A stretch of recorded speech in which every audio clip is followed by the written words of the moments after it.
Imagine por um momento o ser mais glorioso, mais magnífico, mais deslumbrante que a mente de Deus jamais concebeu. Um ser tão radiante que sua simples presença iluminava os corredores do céu. Tão perfeito em sabedoria que os outros anjos paravam para ouvi-lo. Tão poderoso que seu nome, Lúcifer, significava literalmente aquele que carrega a luz. Agora imagine esse mesmo ser, com todo esse poder, toda essa beleza, toda essa proximidade com o Criador do Universo, fazendo uma escolha, uma única escolha, uma escolha que mudaria o curso de toda a eternidade. Esta é a história que a maioria das igrejas nunca te contou, com a profundidade que ela merece. Esta é a história da maior queda que o universo já testemunhou. E antes que você ache que conhece esta história, deixa eu te avisar, o que você vai ouvir hoje vai mudar completamente a forma como você enxerga o bem, o mal, o orgulho e a si mesmo. Bem-vindo às veredas do Altíssimo. Quem era Lúcifer? Para entender a queda de Lúcifer, precisamos primeiro entender quem ele era antes de cair. E é aqui que a maioria das pessoas se surpreende, porque a Bíblia descreve este ser com uma riqueza de detalhes que poucos se atrevem a explorar em profundidade. No livro de Ezequiel, capítulo 28, versículo 12, Deus fala ao rei de Tiro, mas na verdade está descrevendo o ser espiritual por trás daquele rei. E as palavras são absolutamente extraordinárias. Deus diz: "Tu eras o modelo da perfeição, cheio de sabedoria e de beleza perfeita." Pense nisso. O modelo da perfeição. Não um modelo, o modelo. Como se antes de criar qualquer outro ser, Deus tivesse olhado para Lúcifer e dito: "É assim que a perfeição se parece." Mas Deus vai ainda mais longe. No versículo 13, ele descreve os adornos de Lúcifer. Toda sorte de pedras preciosas te adornava: sardônio, topázio, jaspe, crisólito, berilo, ônix, safira, carbúnculo e esmeralda. Teus tambores e tuas flautas estavam em ti. No dia em que foste criado, foram preparados. Esta descrição não foi escrita por acaso. Lúcifer não era apenas um anjo belo. Era um ser criado com música literalmente dentro de si. Os instrumentos faziam parte da sua essência. Isso nos diz algo profundo. Lúcifer era o líder de adoração do céu. A música que ressoava diante do trono de Deus fluía através dele. Cada nota era uma extensão do seu próprio ser. Ezequiel 28, 14 vai ainda mais fundo. Tu eras o querubim ungido que cobre, e assim eu te estabeleci. Tu estavas no santo monte de Deus e andavas no meio de pedras de fogo. O querubim ungido que cobre. Esta era a posição de maior responsabilidade no trono de Deus. Os querubins que cobriam ficavam sobre a arca da aliança, estendendo suas asas sobre o propiciatório, o lugar onde a presença de Deus se manifestava de forma visível. Lúcifer não era apenas um anjo entre milhões. Ele ocupava o posto mais próximo do próprio coração de Deus. Era, por assim dizer, o mordomo do trono celestial.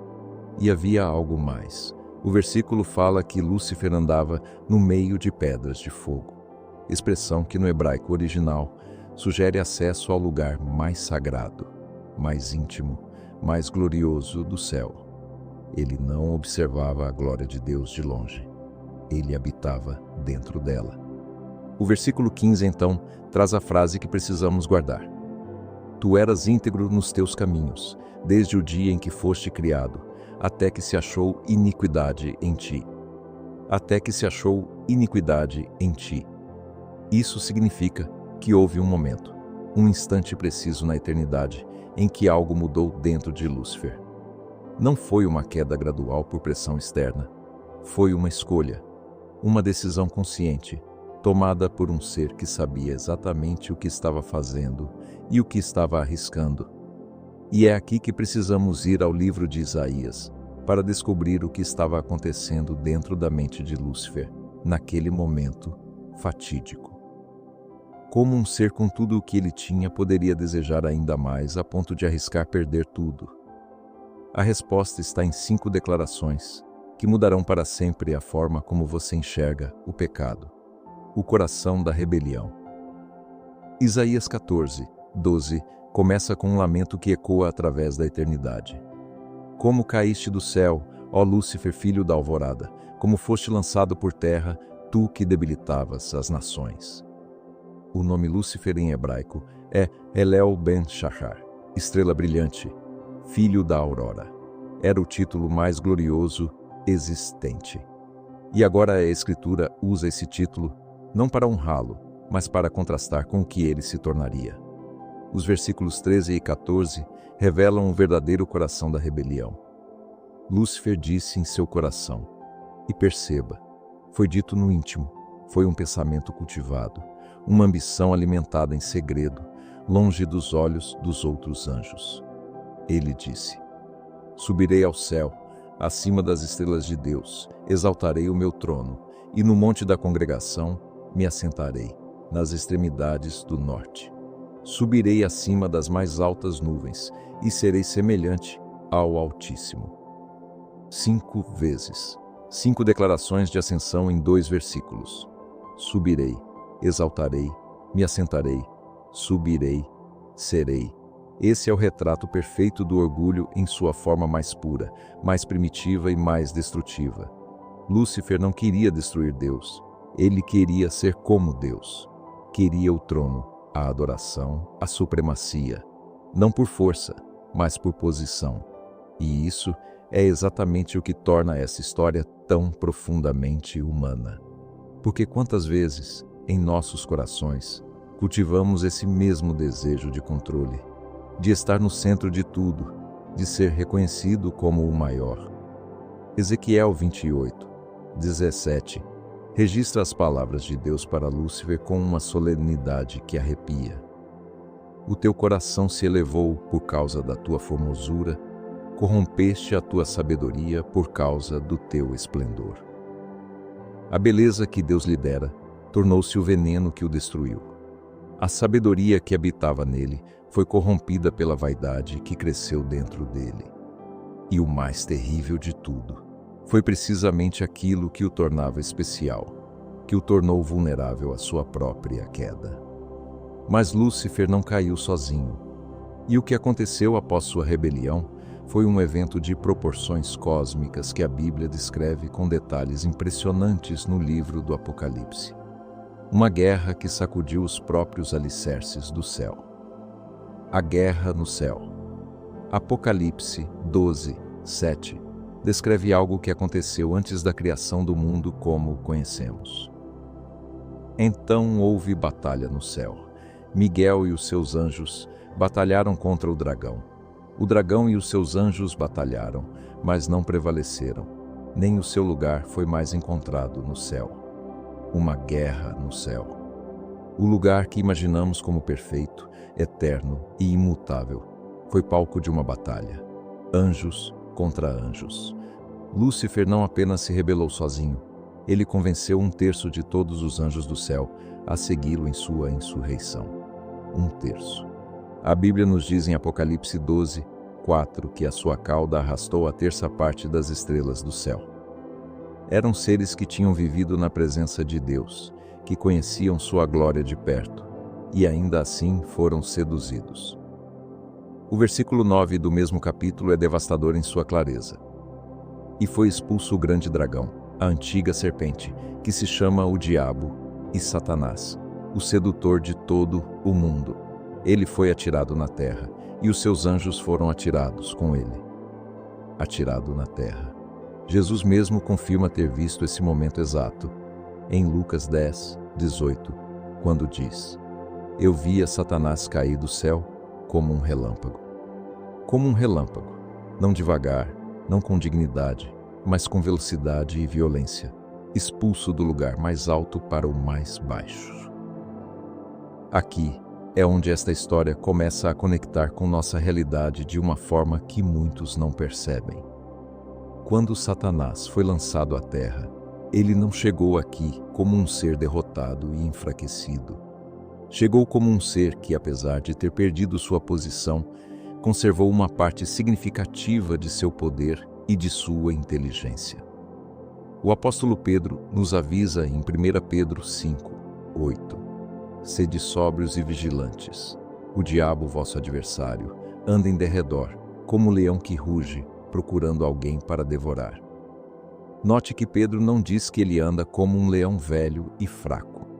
Anda como um leão que ruge, presente ativo, perigoso. Paulo, em Efésios 6:12, nos lembra ainda que nossa luta não é contra carne e sangue, mas contra principados, contra potestades, contra os príncipes das trevas deste século. Lúcifer, agora Satanás, estabeleceu uma hierarquia de trevas que espelha de forma corrompida a hierarquia celestial que ele um dia habitou. Mas há algo nessa história que poucas pessoas param para contemplar. Lúcifer sabia de tudo isso antes de escolher. Sabia que perderia. Sabia que Deus é onisciente e onipotente. E mesmo assim escolheu rebelar-se. Por quê? Porque o orgulho, em seu estágio mais avançado, não calcula consequências. O orgulho não raciocina. O orgulho simplesmente exige. É uma sede que, uma vez alimentada, só cresce até consumir tudo ao seu redor, inclusive a própria pessoa que o alimentou. E há uma consequência adicional dessa história que transforma tudo. Quando Satanás foi lançado à terra, ele encontrou um jardim. E nesse jardim havia 2 seres criados à imagem de Deus. E o mesmo veneno que havia destruído Lúcifer estava prestes a ser oferecido à humanidade. O que aconteceu naquele jardim é uma história para outro episódio, mas entender a queda de Lúcifer é entender a raiz de tudo que veio depois. Reflexão final. Lúcifer era o ser mais glorioso que Deus jamais criou. Tinha tudo: posição, beleza, sabedoria, intimidade com o Criador. E perdeu tudo por uma única coisa: por olhar no espelho da própria grandeza e decidir que merecia mais. O pecado de Lúcifer não foi desobedecer uma regra. Foi substituir o amor a Deus pelo amor a si mesmo. Foi olhar para tudo que recebera de graça e concluir que merecia ainda mais. Foi transformar gratidão em ambição e adoração em competição. E aqui está a palavra que precisamos levar para a nossa vida. O orgulho é o primeiro e mais antigo pecado do universo. Ele veio antes da mentira, antes da violência, antes de qualquer outra forma de maldade que conhecemos. E ele segue sendo o pecado mais difícil de reconhecer em nós mesmos, exatamente porque se disfarça de autoconfiança, de ambição saudável, de busca por reconhecimento merecido. Quando você se pega com raiva porque não foi reconhecido, quando sente ressentimento por ver outro crescer, quando coloca sua vontade acima do que Deus está dizendo em sua vida, é Lúcifer que você está imitando, não Deus. Mas há uma boa notícia nessa história sombria. Se o orgulho é o primeiro pecado, a humildade é a primeira virtude. E aquele que um dia expulsou Lúcifer do céu é o mesmo que estende a mão para todo ser humano que, com humildade, reconhece que precisa dele. Deus resiste aos soberbos, mas dá graça aos humildes. Tiago 4:6. Que essa história não seja apenas fascinante para você, que ela seja um espelho, que ao olhar para a queda mais grandiosa da história do universo, você possa enxergar com mais clareza as raízes de orgulho que talvez ainda existam no seu próprio coração, e tenha a coragem de arrancá-las antes que elas te façam cair também. Obrigado por caminhar comigo hoje pelas veredas do Altíssimo. Se este vídeo tocou seu coração, compartilhe com alguém que precisa ouvir isso. Nos vemos no próximo vídeo.